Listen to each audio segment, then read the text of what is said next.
Mandado de segurança 26.210 do Distrito Federal, relator o ministro Ricardo Lewandowski. Petrante Tânia Costa Tribe, impetrado Tribunal de Contas da União. A sustentação oral. MS.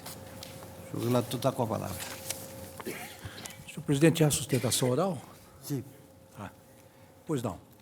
Senhor presidente, eminentes pares, trata-se de mandado de segurança com pedido de medida liminar impetrado por Tânia Costa Tribe contra decisão do Tribunal de Contas da União, consubstanciada no acórdão número tal, por meio do qual foi condenada ao pagamento da importância de R$ 167.021,15, atualizada monetariamente e acrescida de juros de mora calculados a partir de 18/9/2001, a título de devolução de valores em decorrência do descumprimento da obrigação de retornar ao país após o término da concessão da Bolsa de Estudos no exterior.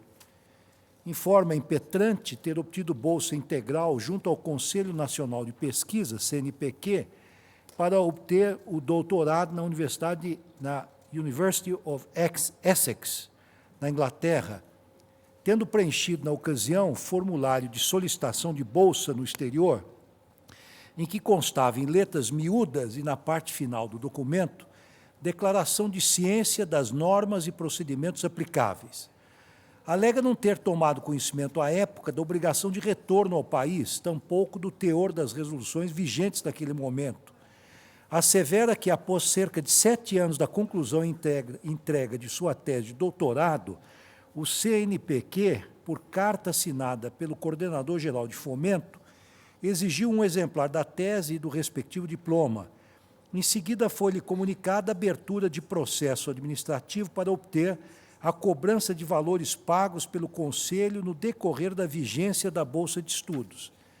Declara ter apresentado defesa administrativa perante o CNPq, que não foi acolhida, bem como impugnação perante o Tribunal de Contas da União em tomada de contas especial, que culminou com a decisão ora atacada. Sustenta a ocorrência de prescrição nos termos do artigo 1º do Decreto 20.910 de 32, que estabelece o prazo de 5 anos para a cobrança de dívida por parte dos entes públicos, considerando que o CNPq deveria ter iniciado a cobrança desses valores tão logo o prazo de vigência da Bolsa tivesse encerrado, o que ocorreu em agosto de 1992. No mérito, argumenta que a declaração por ela assinada de que estava ciente das normas e procedimentos apresentados, constante do formulário de solicitação de bolsa no exterior, configura a hipótese de cláusula abusiva de contrato de adesão, sendo por isso manifestamente nula. Alega mais que a decisão do TCU agride a segurança jurídica e que a obrigação a ela imposta foi aplicada ao arrepio dos princípios da boa-fé e da moralidade administrativa. Nestes termos, pede a concessão da ordem, em especial tendo em conta a ocorrência da prescrição da cobrança dos valores exigidos por meio do acórdão número tal do Tribunal de Contas da União. Alternativamente, requer que se reconheça a inexistência de relação jurídica entre as partes que tenha por objeto exigir o retorno da impetrante ao país, por força do contrato de concessão de bolsa de estudos celebrado com o CNPq, bem como a devolução dos valores por ela recebidos. Pleiteia, por fim, seja a autoridade impetrada condenada à abstenção da prática de qualquer ato tendente a fazer cumprir os comandos contidos no referido acórdão. Folhas tais. Eu indeferi o pedido de liminar, oportunidade em que destaquei o seguinte trecho do voto do ministro relator do TCU.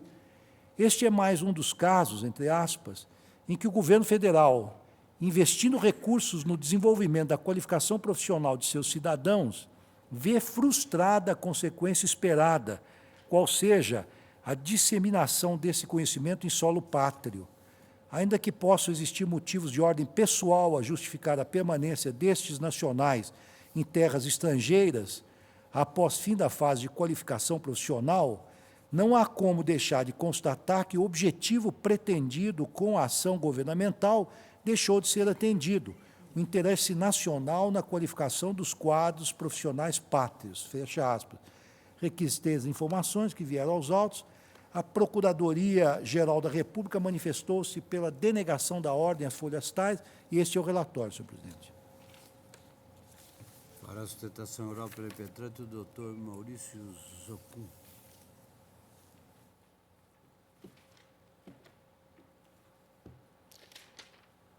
Eminente relator, senhores ministros, senhoras ministras, mais uma vez se traz aqui, nesta corte, um problema ligado à educação. Eu procurarei sustentar aqui que creio que o Tribunal de Contas, nesse caso, atuou mais pela emoção do que pela razão. E fazendo um pequeno acréscimo no relatório, ministro Lewandowski, no sentido de que eu também sustento a quebra do princípio da legalidade, que é uma matéria de mérito que eu procurarei aqui demonstrar.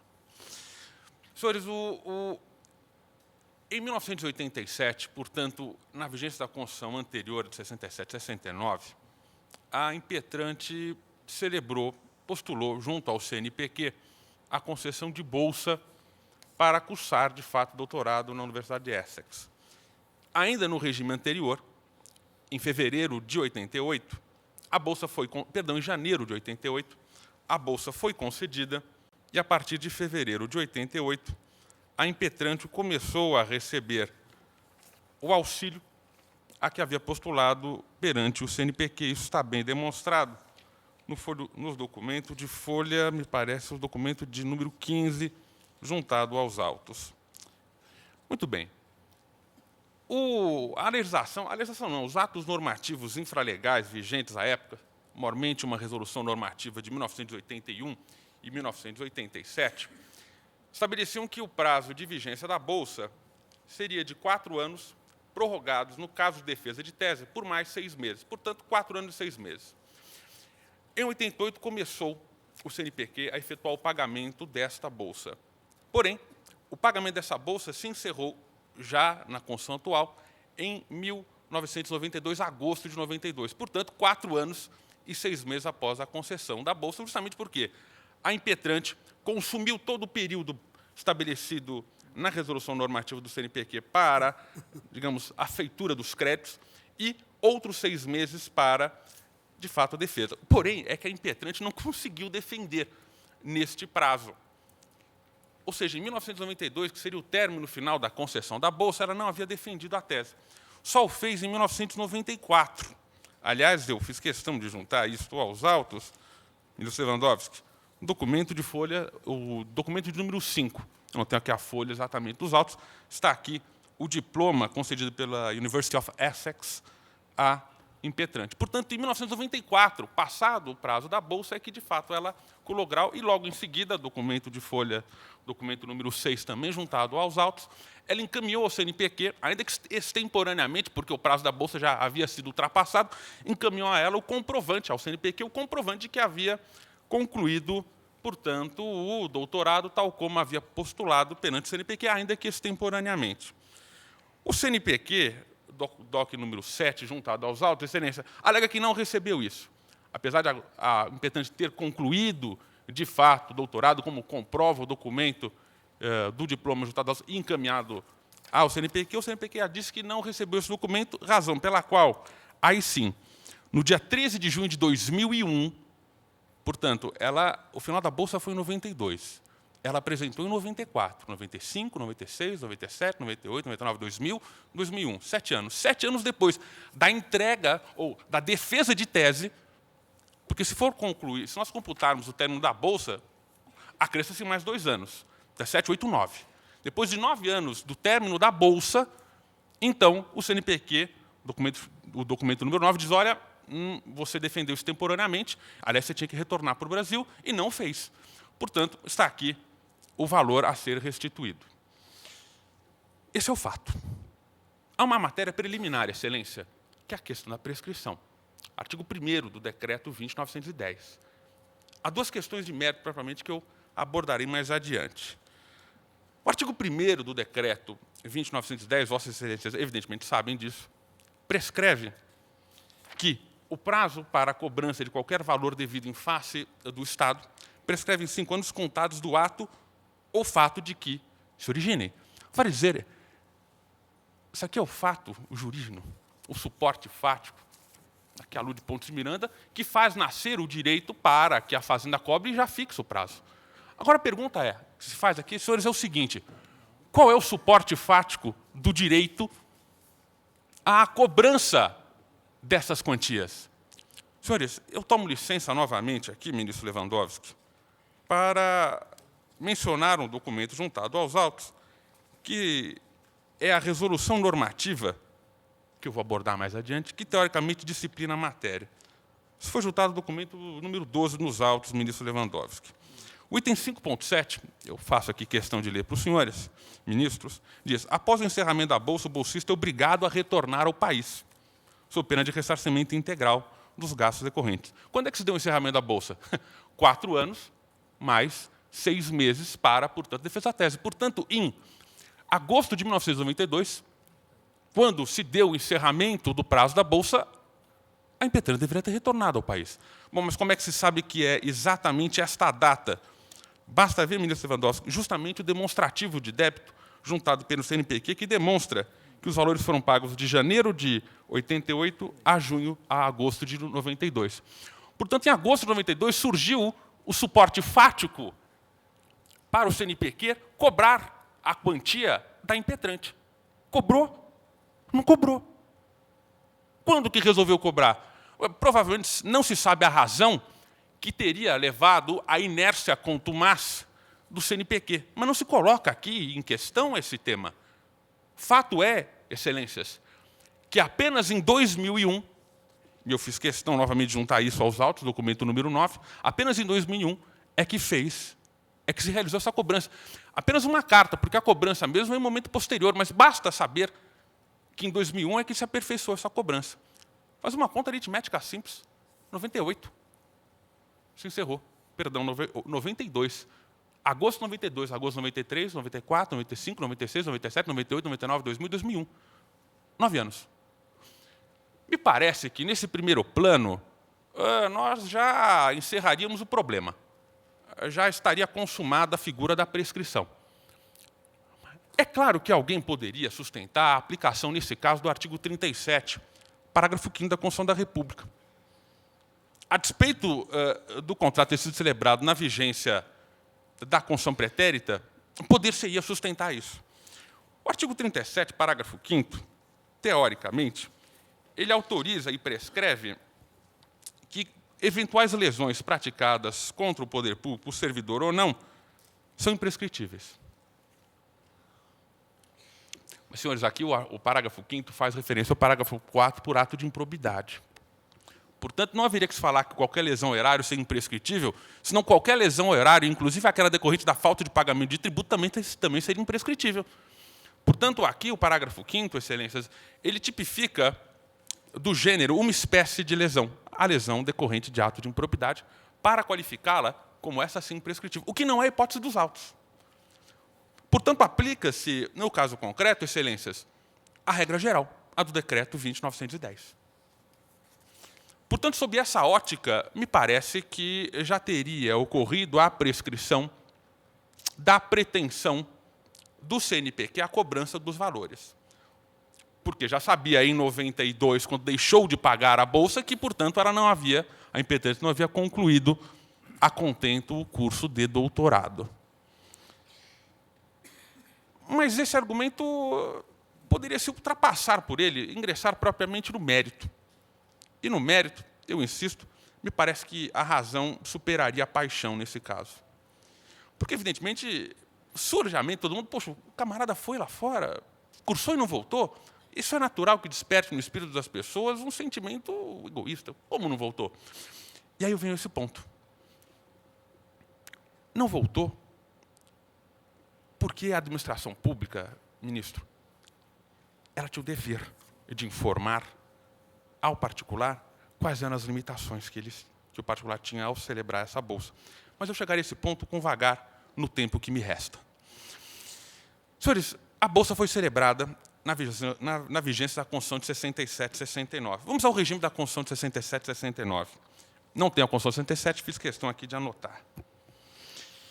O artigo 176 da Constituição da República, vigente à época, estabelecia que a educação era dever do Estado nos seus diferentes graus e níveis.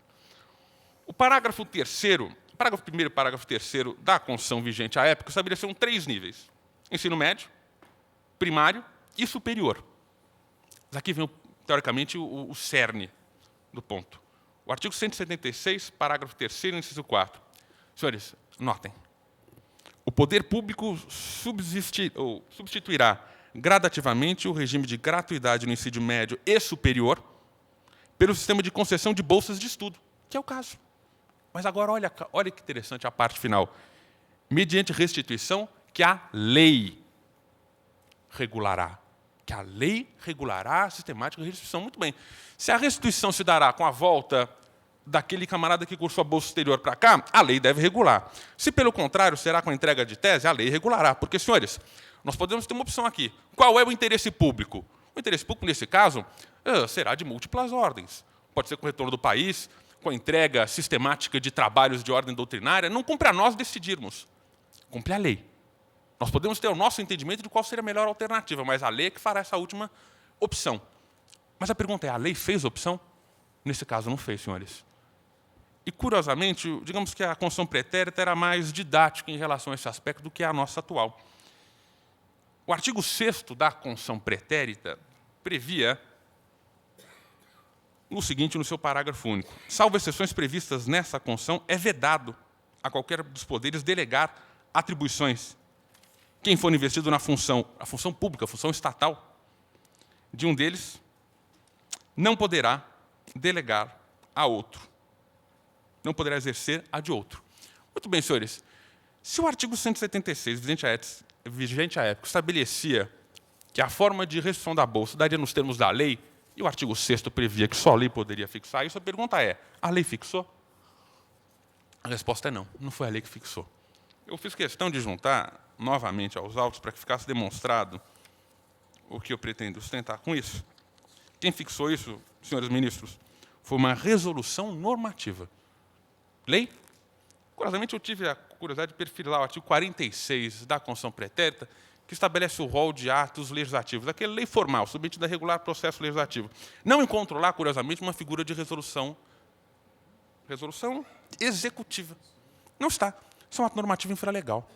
Me parece que, nesse caso, teria havido uma burla ao princípio da separação, porque esta resolução normativa, sim, e aí é que vem o gargalo a que foi submetido esse tribunal, a questão que foi submetida a esse tribunal.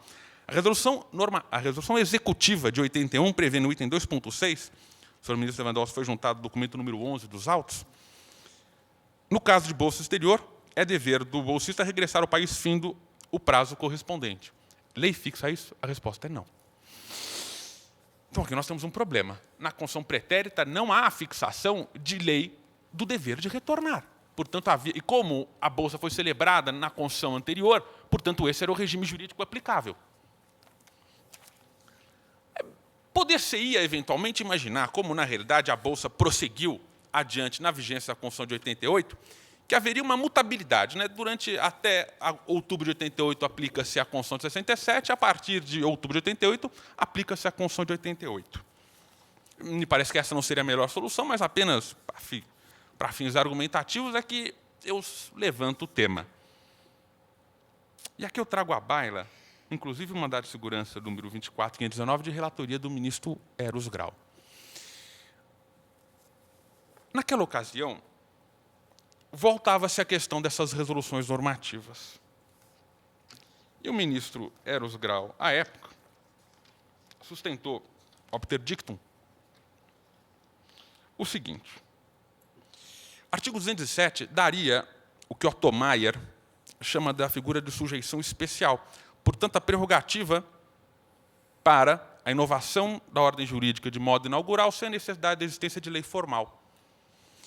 Por quê? O artigo 207 prescreve que as universidades gozam de autonomia didática, científica, administrativa e gestão financeira e patrimonial. Se gozam de autonomia, então aí, figura de sujeição especial, não haveria necessidade de edição de lei formal para tanto.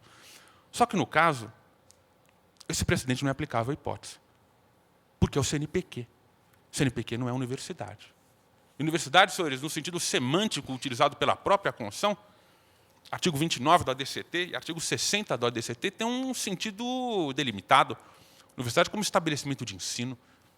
CNPq não é estabelecimento de ensino. Portanto, aqui, novamente, se aplicaria o princípio da legalidade. E que, portanto, invariavelmente, seria ilegal. E terminando, peço a vênia para prosseguir um pouco mais adiante na sustentação, a questão da moralidade, a questão da presunção da boa-fé. Senhores,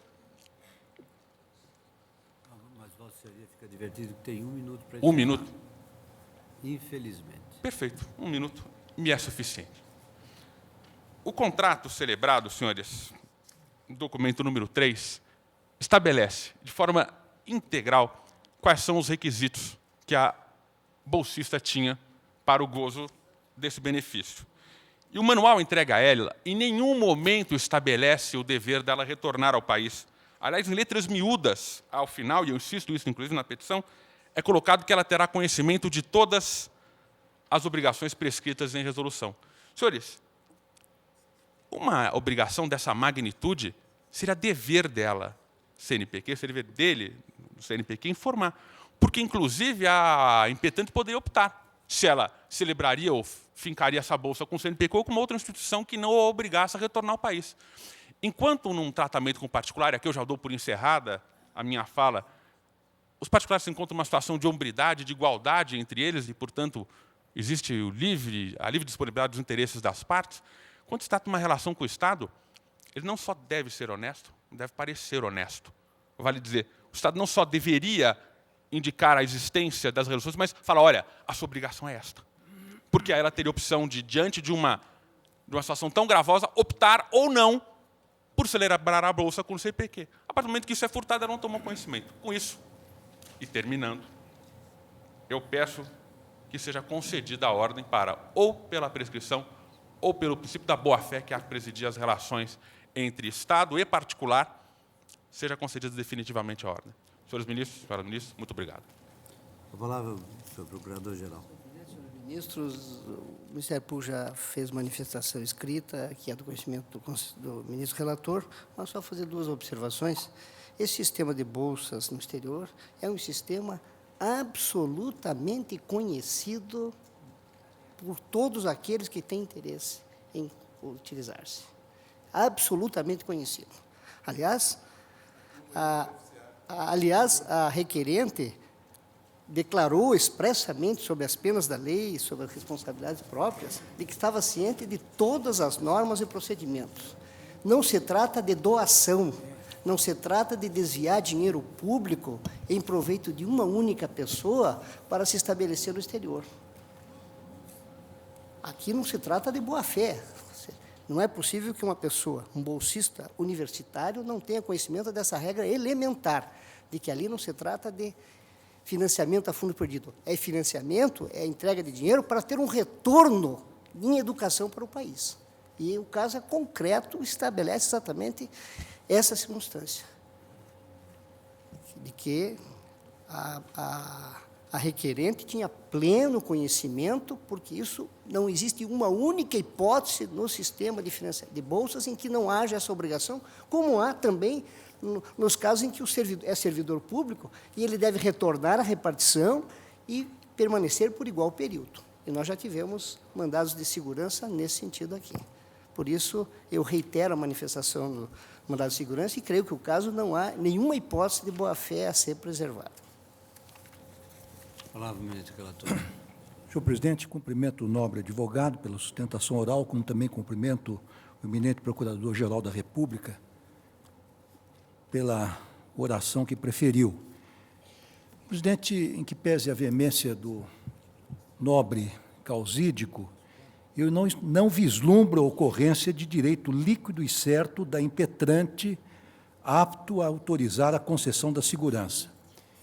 Eu digo o seguinte, que este tribunal já se manifestou em acórdão de lavra do eminente ministro Eros Grau, no MS 24519, entre aspas, o seguinte: o beneficiário de bolsa de estudos no exterior, às expensas do poder público, não pode alegar o desconhecimento de obrigação prevista em ato normativo do órgão provedor. Fecho aspas. E destaco mais, a propósito, o seguinte trecho do voto do ministro Eros Grau, entre aspas. O CNPq tem por missão institucional fomentar o desenvolvimento científico e tecnológico nacional mediante a promoção de diversos incentivos à atividade acadêmica. O custeio de bolsas de estudo no exterior é justificável na medida em que ao país sejam acrescidos os frutos resultantes do aprimoramento técnico-científico dos nacionais beneficiados. Daí porque não se admite que o beneficiário de recursos públicos para o custeio de seus estudos no exterior lá fixe residência, buscando colocação no mercado de trabalho sem compensar a sociedade brasileira que financiou a sua formação. Isso é que diz o ministro Eros Grau. Ora, no momento em que a Impetrante solicitou bolsa de estudos para o exterior, preenchendo o formulário com essa finalidade, que tem natureza contratual, assumiu o compromisso de cumprir com os deveres a ela atribuídos em razão dessa concessão. E, dentre as obrigações constantes das normas vigentes à época, encontrava-se o dever de retornar ao Brasil quando ela findasse o curso de doutorado, sob pena de ressarcimento dos recursos públicos que recebeu para tal finalidade, nos termos do item 3 da Resolução 114/91 e do item 5.7 da Resolução Normativa 5/87, transcritos pela Impetrante em sua inicial. E não me parece exigível, agora respondendo ao eminente advogado que sustentou da tribuna, lei formal para estabelecer as condições mediante as quais o CNPq repassaria os recursos para essa finalidade. Ademais, conforme consta dos autos, em documento juntado pela própria Impetrante, ciente da aprovação de sua solicitação, ela requereu todos os benefícios concedidos pelo CNPq, inclusive a sua passagem de volta, friso, isto grifo, as folhas 25. No que tange a alegada ocorrência de prescrição, incide na espécie o artigo 37, parágrafo 5 da Constituição de 88, até porque o inadimplemento ou o descumprimento do contrato se deu já sob a égide dessa Constituição, que diz o seguinte, parágrafo 5 do artigo 37, a lei estabelecerá os prazos de prescrição para os ilícitos praticados por qualquer agente, servidor ou não, que causem prejuízo ao erário, e grifo, ressalvadas as respectivas ações de ressarcimento. Considerando ser a tomada de contas especial um processo administrativo que visa a identificar responsáveis por danos causados ao erário e determinar o ressarcimento do prejuízo apurado, entendo aplicável ao caso sob exame a parte final do referido dispositivo constitucional. Nesse sentido, é a lição do eminente professor José Afonso da Silva que transcrevo, entre aspas, a prescritibilidade como forma de perda da exigibilidade de direito pela inércia de seu titular é um princípio geral de direito. Não será, pois, de estranhar que ocorram prescrições administrativas sob vários aspectos, quer quanto às pretensões de interessados em face da administração, quer quanto às destas em face de administrados. Assim é, especialmente, em relação aos ilícitos administrativos. Se a administração não toma providência à sua apuração e à responsabilização do agente, a sua inércia gera a perda do seu ius persequendi. É o princípio que consta do artigo 37, parágrafo 5º, que dispõe, aquilo que eu já li, a lei estabelecerá os prazos de prescrição para ilícitos praticados por qualquer agente, servidor ou não, que causem prejuízo ao erário, ressalvadas as respectivas ações de ressarcimento. Vê-se, porém, continua o professor Zé Afonso da Silva, que há uma ressalva ao princípio, nem tudo prescreverá, apenas a apuração e punição do ilícito, não, porém, o direito da administração ao ressarcimento, à indenização do prejuízo causado ao erário.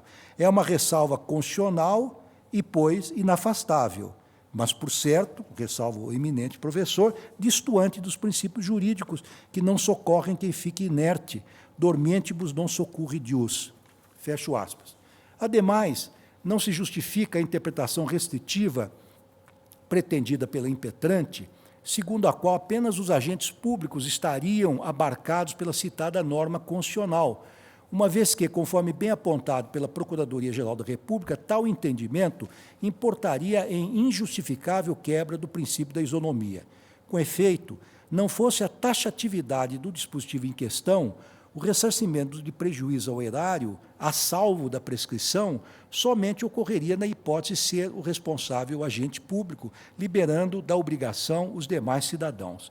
Tal conclusão, a evidência, sobre mostrar-se iníqua, certamente não foi desejada pelo legislador constituinte.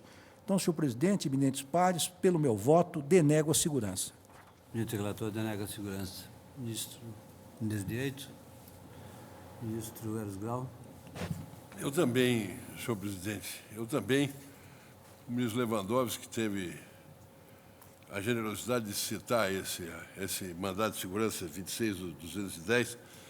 Eu, por coincidência, há muitos anos, presidi a área de direito do CNPq e da CAPES. E me lembro bem de bolsistas que foram e voltaram para engrandecer a universidade e o Poder Judiciário. Eu diria, apenas para completar o meu raciocínio, que a boa-fé não pode se prestar a justificar o enriquecimento sem causa de quem quer que seja. Eu acompanho o relator. Ministro Joaquim Barbosa. De acordo com o relator. Ministro Carlos Brito. Senhor presidente, eu faço de logo um elogio ao doutor Maurício Zolpon, que fez uma defesa vibrante, bem fundamentada, bem exposta.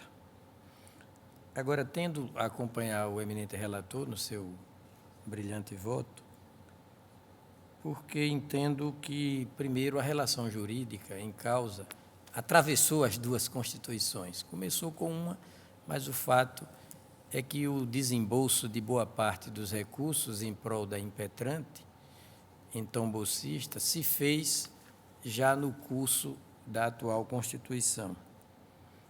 Depois, me parece que esse tipo de relação jurídica, de financiamento ou concessão de bolsa de estudos no exterior, incorpora um elemento lógico, mais do que de pertinência, de verdadeira inerência, que é o retorno ao país, para aqui aplicar os conhecimentos obtidos lá fora e obtidos por efeito de investimento público. O poder público investiu na candidata, na bolsista, ora impetrante. Com que propósito? Para se valer, para tirar proveito do conhecimento que ela obteria no exterior por efeito desse financiamento público.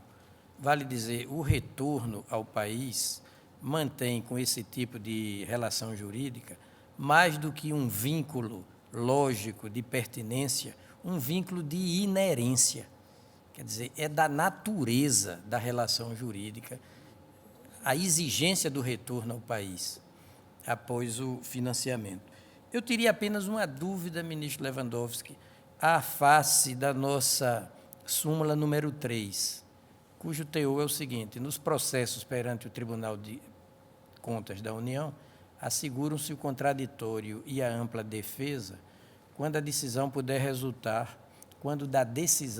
resultar anulação ou revogação de ato administrativo que beneficie o interessado, excetuada a apreciação da legalidade do ato de concessão inicial de aposentadoria, etc., etc. Não, essa matéria não foi ventilada, mas Não o foi processo ventilada, de tomada não é? de contas Causa de pedido. especial Não, tem um sim. rito Não é causa de próprio que pedido. prevê... Não faz parte da causa faz de pedido. parte, Não, faz não. parte. Não, e Não integra o processo rol de tomada de contas dos e fundamentos. seja, exatamente. Bem, então, afastado esse aspecto da nossa súmula número 3, eu acompanho o eminente relator. Ministro Inglês. Com o relator, presidente. Ministro. Presidente, em primeiro lugar, eu observo que a apuração do débito resultou de uma tomada de contas. E a tomada de contas se faz relativamente ao órgão, aos administradores do órgão.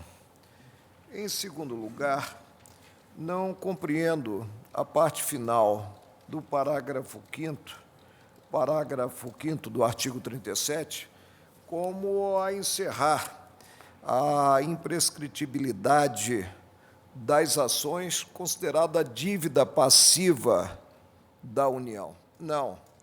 A ressalva remete à legislação existente e recepcionada pela Carta de 1988.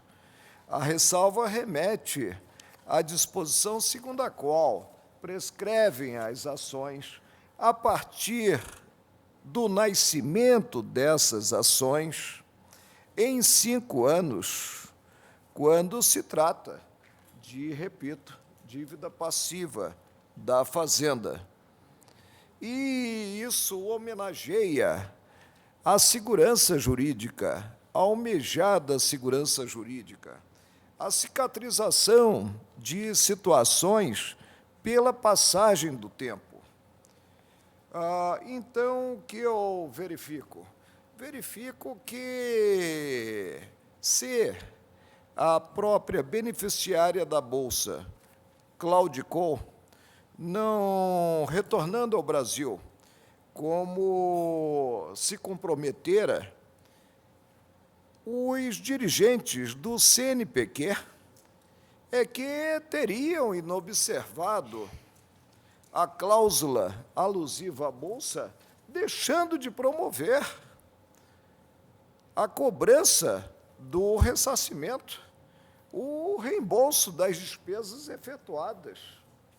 Indaga se é possível, passados os 5 anos, eleger-se a beneficiária da Bolsa como a responsável pelas contas, e houve tomada de contas pelo Tribunal de Contas da União, a ponto de se ressuscitar no tocante a ela,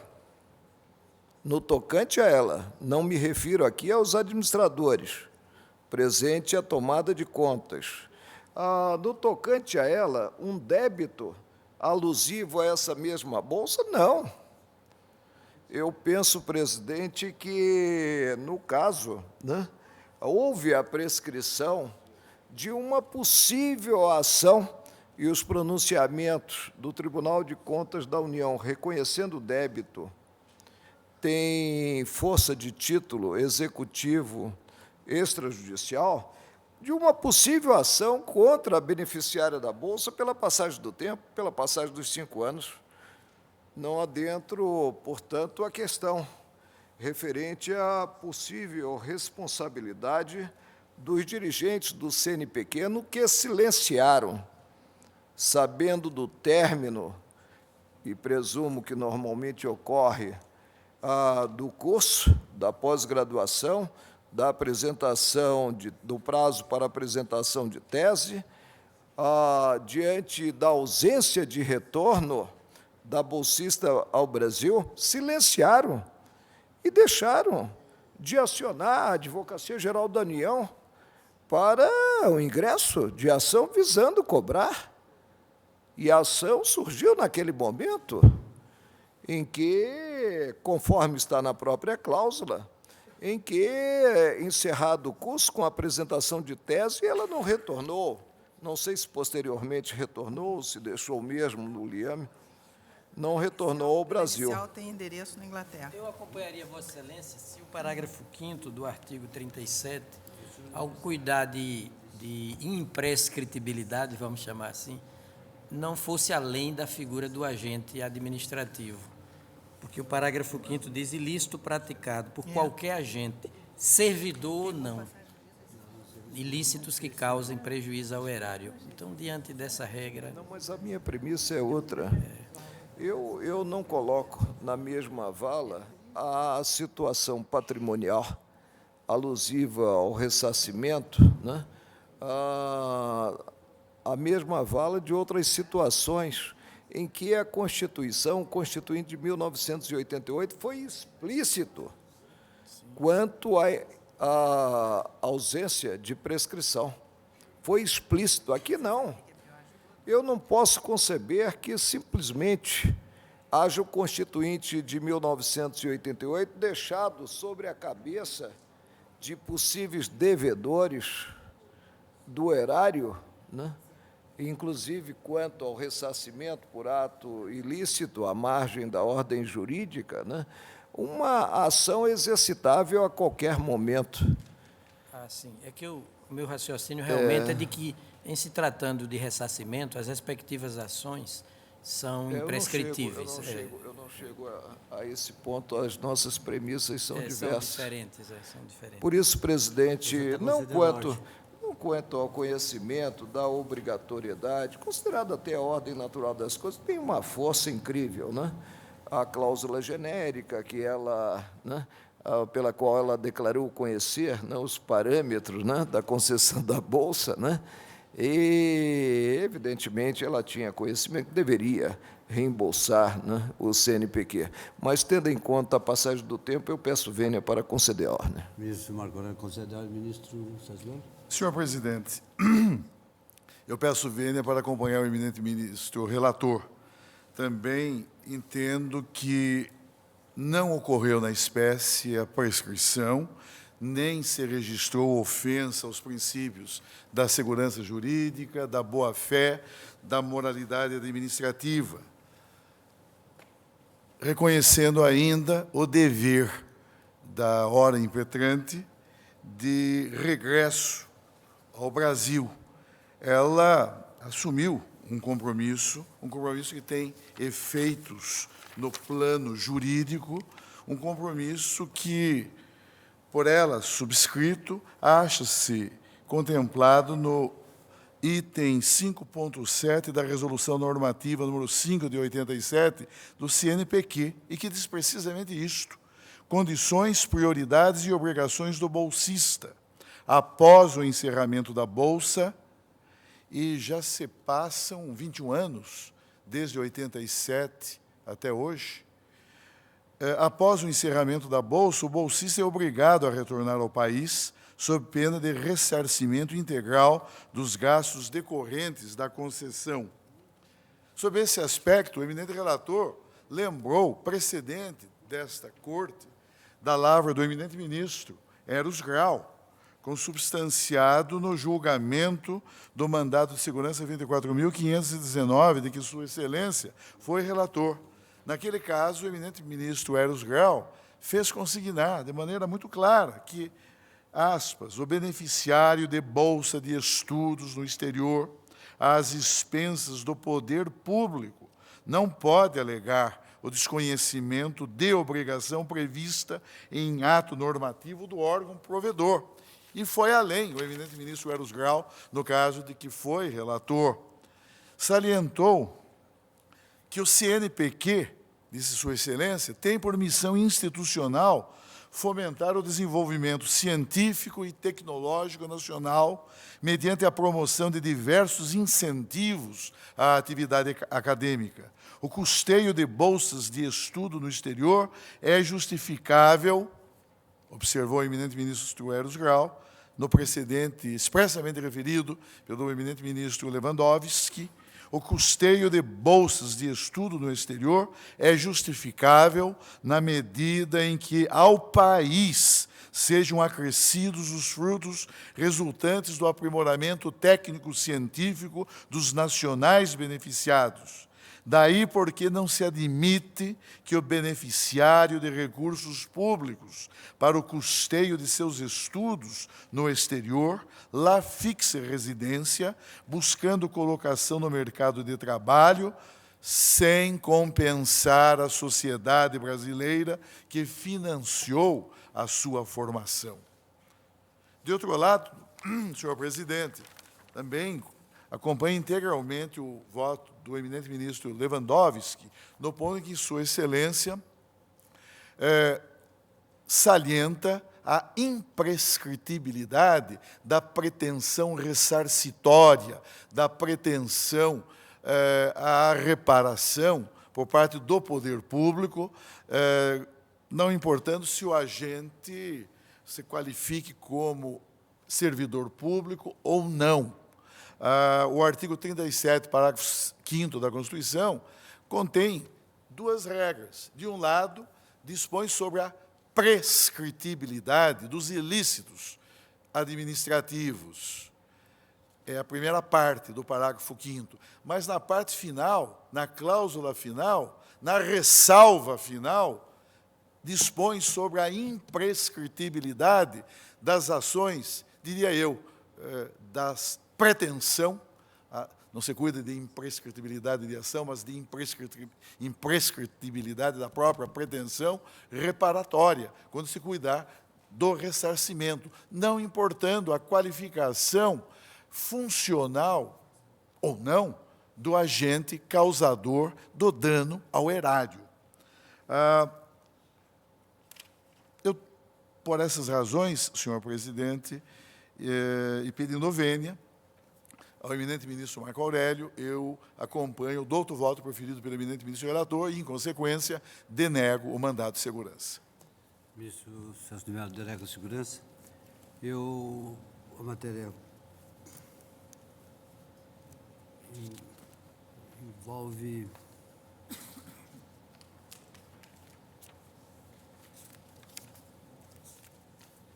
embora não envolva envolve matéria constitucional, que é o artigo 37, eu concordo integralmente com todas as ponderações e argumentos do eminente relator, mas eu gostaria de fazer uma ressalva em relação à interpretação do artigo 37, parágrafo 5º da Constituição. Essa norma estabelece claramente uma exceção, e uma exceção, eu diria, marcante em relação a um princípio jurídico universal, que é o princípio do prazo de exercício de todas as pretensões, porque é um requisito de segurança jurídica. E há uma larga discussão em doutrina, inclusive, sobre as ações declaratórias, se seriam ou não imprescritíveis, mas a regra geral, como um princípio universal em benefício da paz e da segurança jurídica, é que as pretensões sejam sujeitas à prescrição e alguns direitos sujeitos à decadência.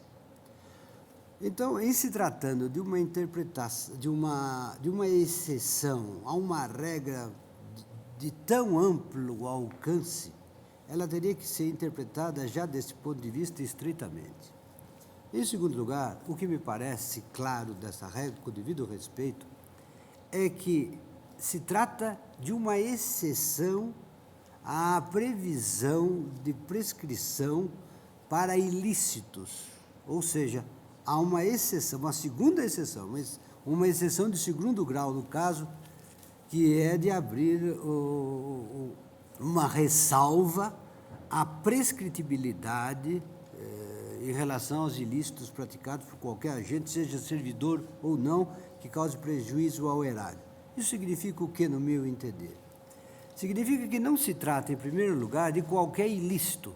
Não se trata aqui de ilícito civil. Aliás, o próprio Tribunal de Contas da União, ao prestar informações, invoca uma doutrina que provavelmente deve ter sido citada nos seus acordos, e que diz o seguinte: a Constituição Federal colocou fora do campo de normatização da lei o prazo prescricional da ação de ressarcimento referente a prejuízos causados ao erário, só podendo a lei estabelecer o prazo prescricional para os ilícitos, como tal, podendo entender-se os crimes. Em outras palavras, as ações relativas a crimes são prescritíveis, não, porém, as respectivas ações de ressarcimento. Respectivas do quê? Dos crimes. Isto é, os prejuízos oriundos da prática de crime prejudicial ao erário. Isto é claro no adjetivo respectivo. Não se trata, portanto, de qualquer ação de ressarcimento. Trata-se apenas das ações de ressarcimento que digam respeito aos ilícitos de caráter criminal. E aí se entende, então, o caráter excepcional da regra da imprescritibilidade. Por quê? Porque se trata do ilícito mais grave na ordem jurídica. E a Constituição, por razões soberanas, entendeu que, neste caso, se tratando de delitos, no sentido criminal da palavra, as ações de ressarcimento não prescrevem, conquanto prescreva as ações correspondentes ao ilícito penal. Ora, no caso, a mim me parece, não há crime nenhum, não há crime algum, de modo que não se aplicaria este princípio. Mas eu considero, porém, que o caso é um caso de tomada de contas, de apuração do crédito da União e há sérias dúvidas a respeito da data do nascimento da pretensão. Eu acho que essa matéria ficaria mais bem elucidada no campo próprio, que é o campo da ação de execução fiscal. De modo que, com esta ressalva, eu acompanho, com a devida vênia do eminente ministro Marco Aurélio, acompanho o eminente relator, negando a segurança, porque não me parece configurado o caso típico de prescrição, e pelo fato de a segurança ser apenas denegada, tal matéria poderá, ainda que eu não fizesse essa ressalva, ser rediscutida na ação própria de cobrança dessa verba. Com esta ressalva, e pedindo vênia mais uma vez, eu acompanho o eminente relator e também denego a segurança e proclamo o resultado. Contra o voto do ministro Marco Aurélio, o tribunal denegou a segurança.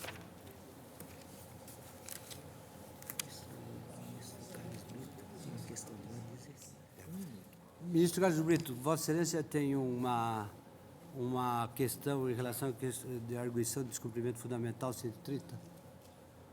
Senhor presidente, é uma questão de ordem naquela ADPF 137 do Distrito Federal sobre lei de imprensa. Eu tinha 6 meses para trazer o voto de mérito, não consegui. Aí estou propondo prorrogação por igual período. O tribunal está de acordo?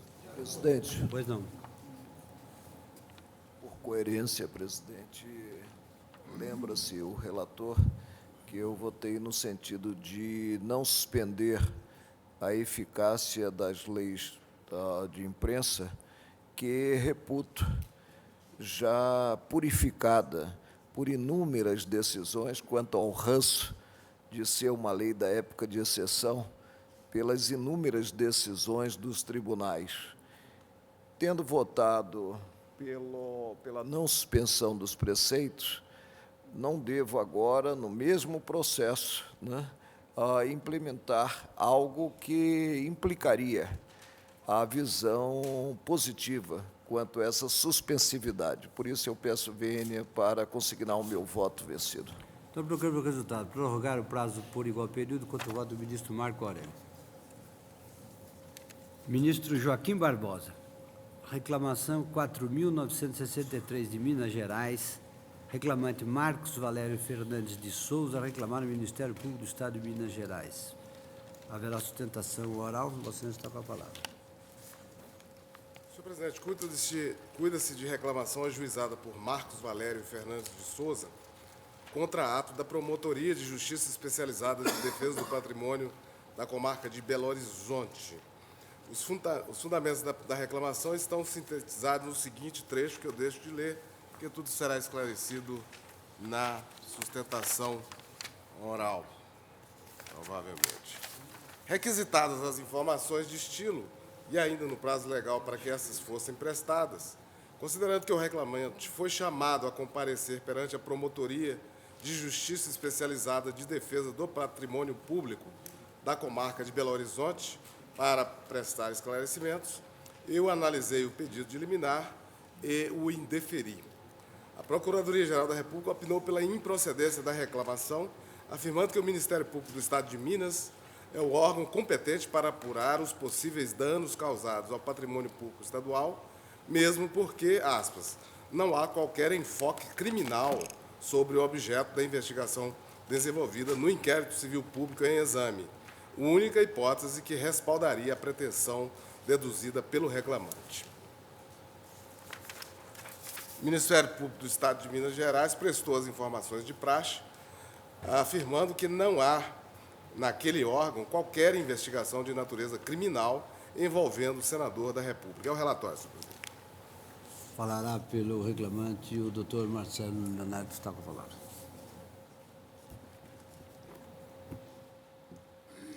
Eminente ministro vice-presidente César Peluso, eminente relator, ministro Joaquim Barbosa, ministra Ellen Grace, senhores ministros, ilustrado procurador-geral da República. Marcos Valério Fernandes de Souza responde neste Supremo Tribunal Federal a 3 procedimentos. A ação penal 470 em que 40 pessoas foram denunciadas, apenas 5 hoje têm foro por prerrogativa de função, 5 deputados federais. Na ação penal 420, um desdobramento do inquérito que deu origem à ação penal 470, é aquele caso em que o procurador da República ofereceu denúncia depois das 18 horas, a juíza a recebeu depois das 20 horas do dia imediatamente anterior à diplomação do deputado José Genuíno. Nesta ação penal 420, há um único denunciado que tem foro por prerrogativa de função, o deputado federal José Genuíno. 10 outras pessoas não têm foro por prerrogativa de função. A reclamação 4963, ora submetida a julgamento, se refere ao terceiro procedimento em que ele é denunciado, é o inquérito 2280, em que foram denunciadas 15 pessoas, apenas uma tem foro por prerrogativa de função neste Supremo Tribunal Federal, o senador Eduardo Azeredo. Os outros 14 não têm foro por prerrogativa de função, mas a denúncia foi oferecida contra todos. A reclamação formulada diz respeito a este inquérito 2280, porque a denúncia oferecida contra 15 pessoas pelo ilustre Procurador-Geral da República se refere exatamente à alegação de que, no financiamento da campanha eleitoral do então governador Eduardo Azeredo à reeleição em 1998, tinham sido utilizados recursos públicos distribuídos através da empresa do senhor Marcos Valério Fernandes de Souza. Este é o objeto da denúncia do ilustre procurador, que inclusive capitulou o caso no crime de peculato, dizendo que recursos públicos de empresas estatais mineiras que tinham financiado, patrocinado o Enduro da Independência, que foi organizado pela empresa SMPIB de Marcos Valério, teriam sido desviados para o financiamento da campanha. Este é o objeto do inquérito 2280. Denúncia já oferecida, defesas apresentadas, e está na fase de exame pelo eminente ministro relator para submeter a este plenário.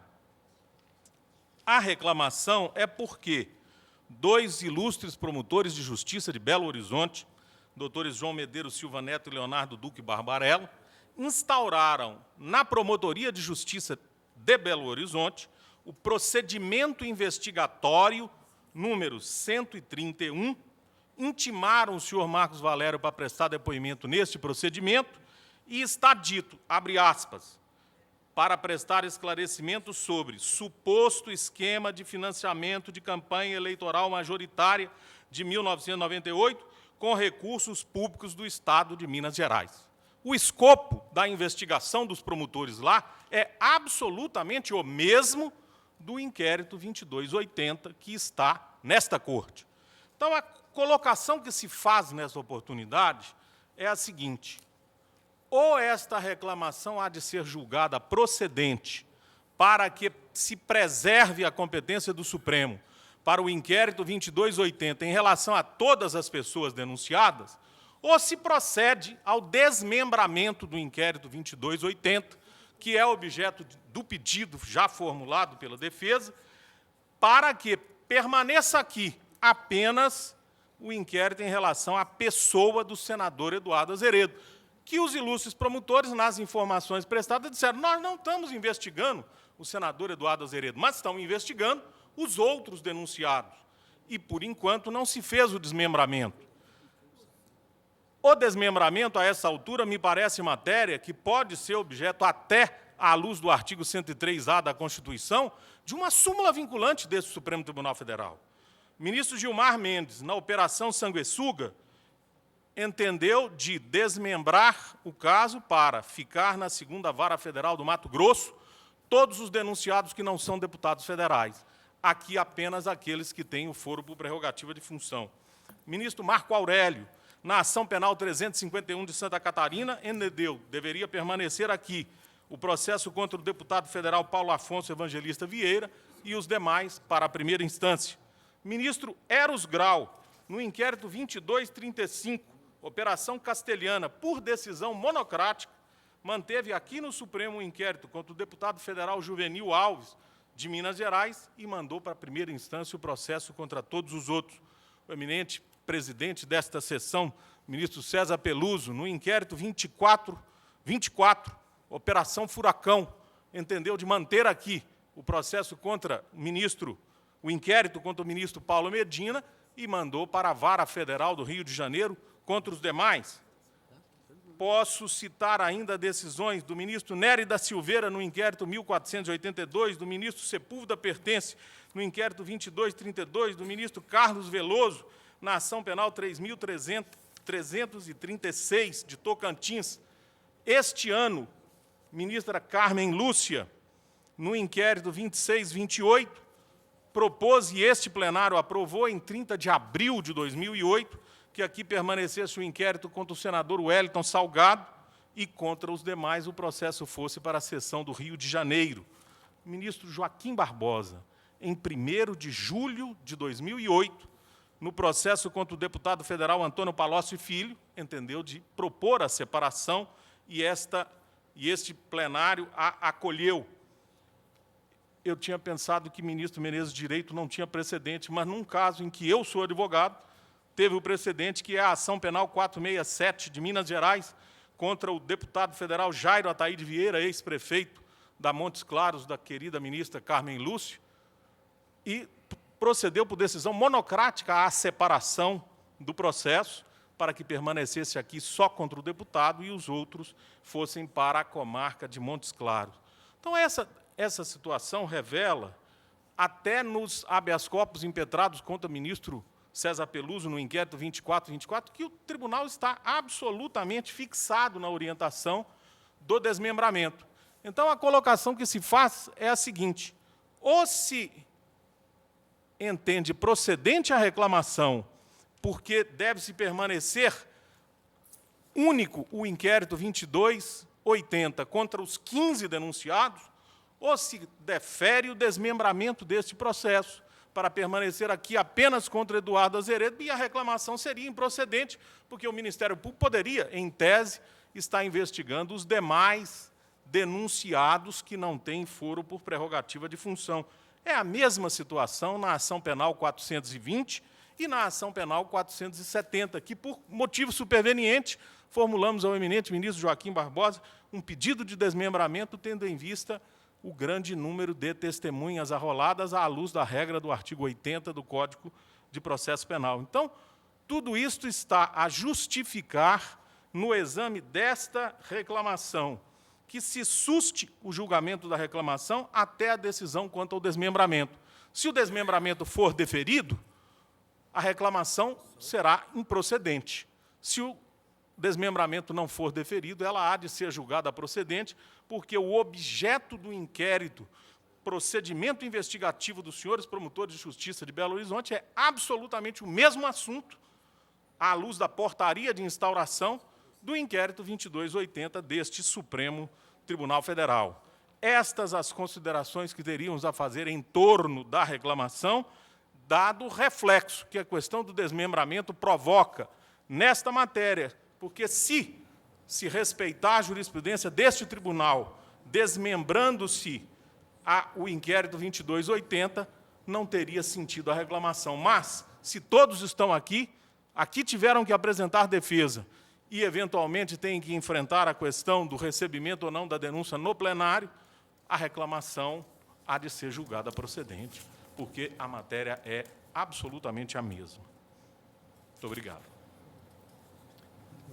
Palavra ao ministro Procurador-Geral. Senhores ministros, a tese do reclamante, brilhantemente exposta também na tribuna nesse momento, parte de um pressuposto fático equivocado. Não há, no Ministério Público do Estado de Minas Gerais, nenhuma investigação a respeito de ilícitos penais relacionados com os mesmos fatos objetos do inquérito 2280. Toda a matéria penal está esgotada dentro daquele inquérito. E é isso que foi, e é o que consta exatamente na informação prestada pelo Ministério Público de Minas Gerais, com um acréscimo adicional.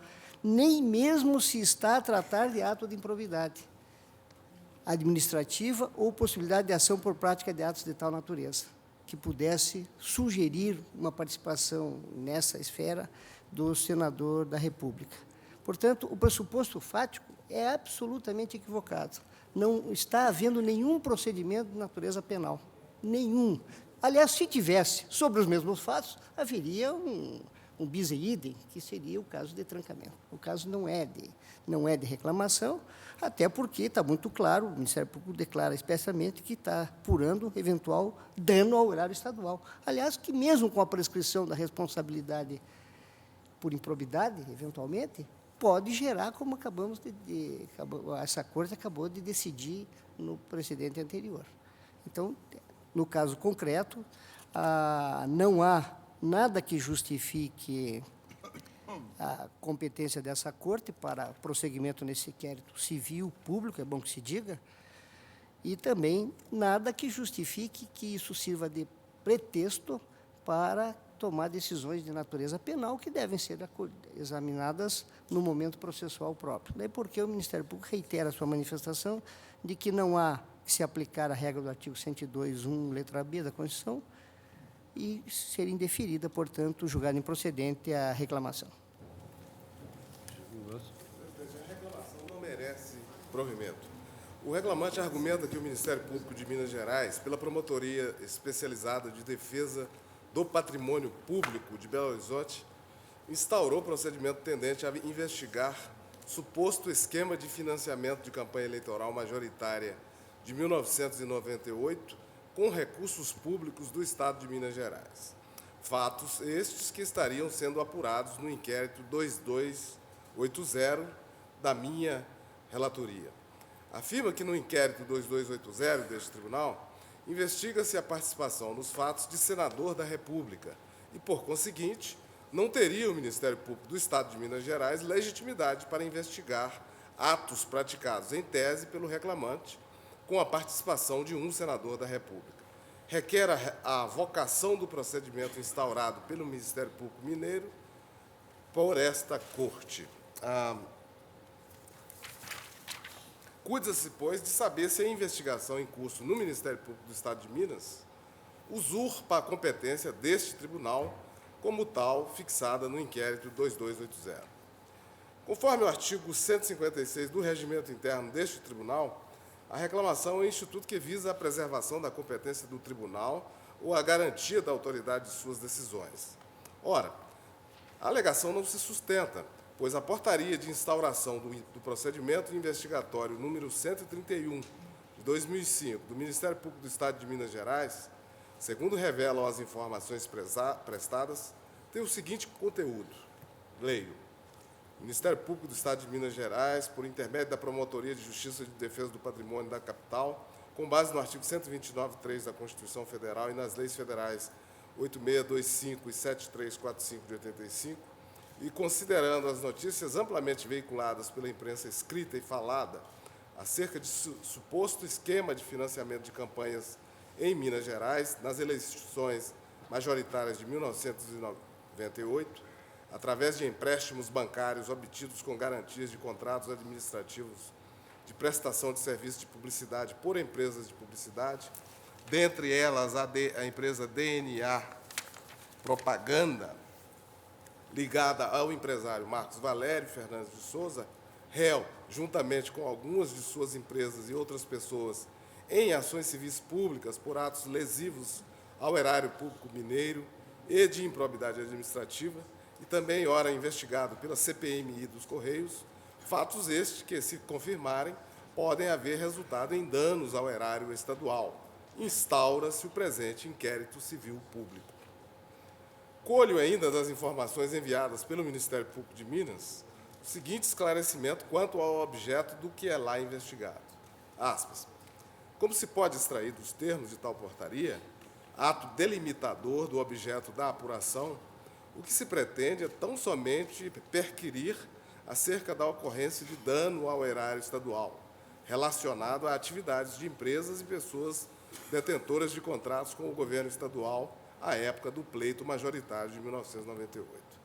Não há, como não poderia haver, qualquer investigação de natureza criminal da Procuradoria envolvendo o senador da República ou outras autoridades detentoras de foro especial por prerrogativa de função.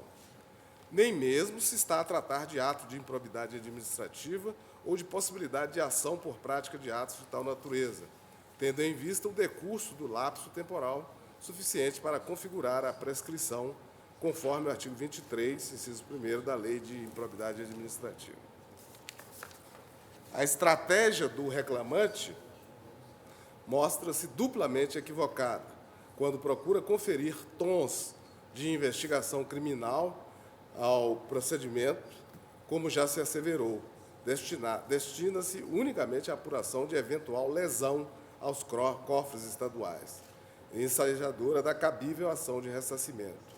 E quando procura equiparar o ato de improbidade ao crime de responsabilidade, em frontal desacordo ao que preconiza a jurisprudência desse excelso pretório.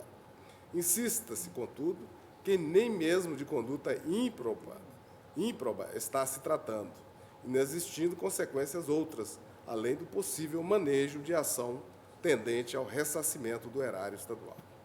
Fecha aspas.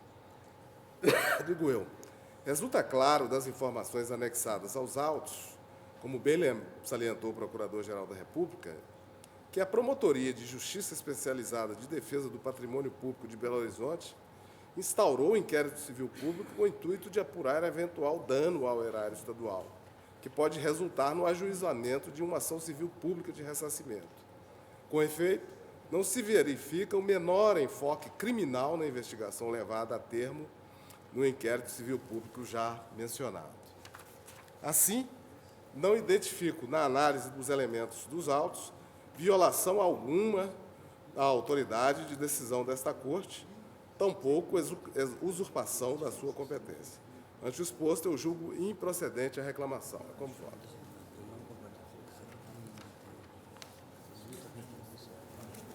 O senhor está julgando improcedente. Improcedente.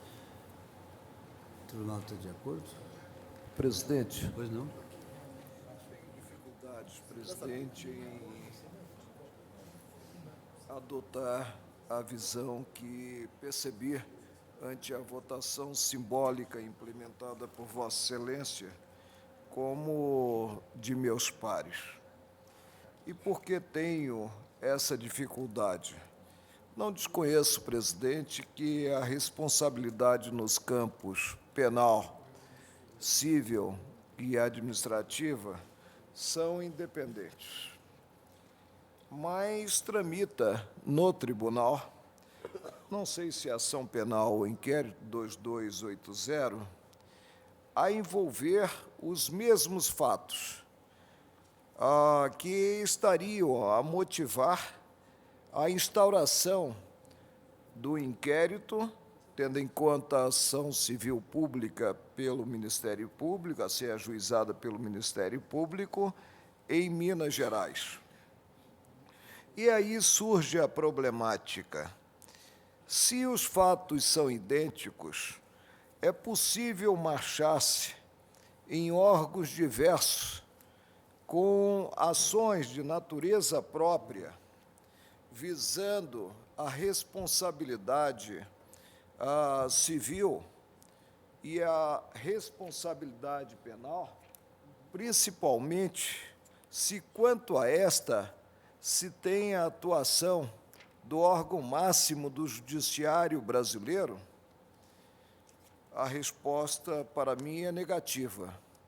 E é negativa tendo em conta uma cláusula do Código Penal sobre o fato de a decisão condenatória penal transitada em julgado gerar a certeza, considerado dano, gerar a certeza sobre o fato, a ponto de ter-se como incontroversa a obrigação de indenizar. Refiro-me ao artigo 91, inciso, se não me falha a memória, eu vi há pouco, mas não busco gravar artigos, parágrafos, incisos, alíneas do Código Penal. O que surge no horizonte? A possibilidade de o Supremo, por exemplo, assentar com repercussão no campo civil a inexistência do próprio fato, assentar no campo penal, a inexistência, com repercussão também no campo civil, a inexistência do próprio fato. E essa inexistência, ela repercute no referido campo civil. Não vejo como, a um só tempo, considerados os mesmos fatos, ter-se em órgãos diversos, no Supremo e, na primeira instância, né, o curso de procedimentos voltados a ressarcimento, que poderá se tornar incontroverso, como preceituado pelo Código Penal, no julgamento do próprio processo crime.